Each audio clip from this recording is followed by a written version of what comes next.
डोक्यावर म्हणजे खूप वेळचा भार आहे.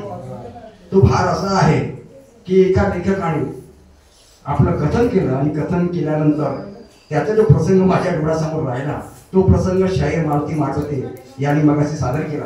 परंतु त्याची प्रियसी आता त्यांना काय म्हणते ते राहून गेलं.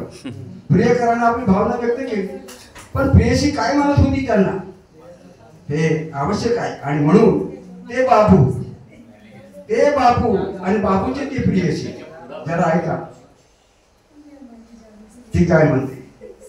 प्रियसी बाबूच्या घरी आल्यानंतर जो काही प्रकार घडला आणि त्या प्रकारानंतर ती खरी प्रेमिका त्यांची होती ती खरी प्रेमिका आपल्या बाबूला काय म्हणते जरा लक्ष देऊ नये का. आस लावून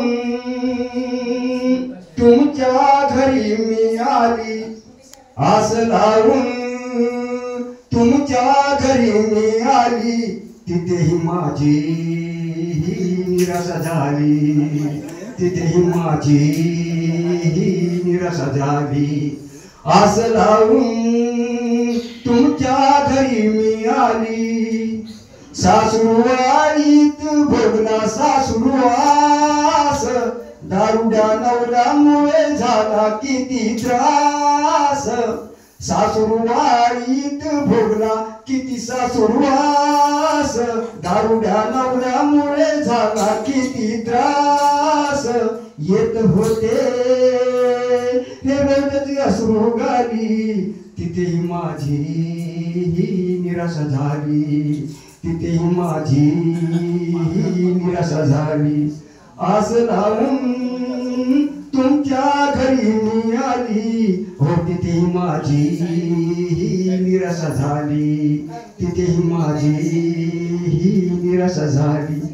घरात कुणकुण करत होती तुमची ताई, तिनेही घरात मला स्वीकारलंच नाही.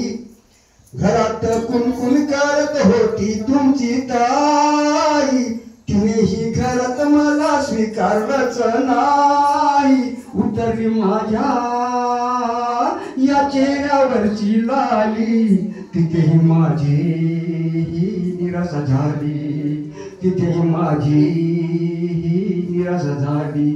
आस लावून तुमच्या घरी मी आली, माझ्यामुळे कुणाला होऊ नये दुःख, माझ्यामुळे कुणाला होऊ नये दुःख. तुम्हाला दावणार नाही पुन्हा मी आपलं मुख, माझ्यामुळे कुणाला होऊ नये दुःख. तुम्हाला दावणार नाही पुन्हा आपलं मी मुख.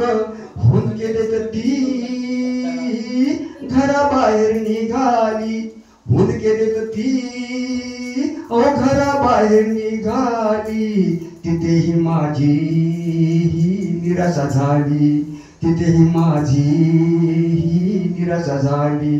आस लावून तुमच्या घरी मी आली, तिथेही माझी निराशा झाली, हो तिथेही माझी निराशा झाली.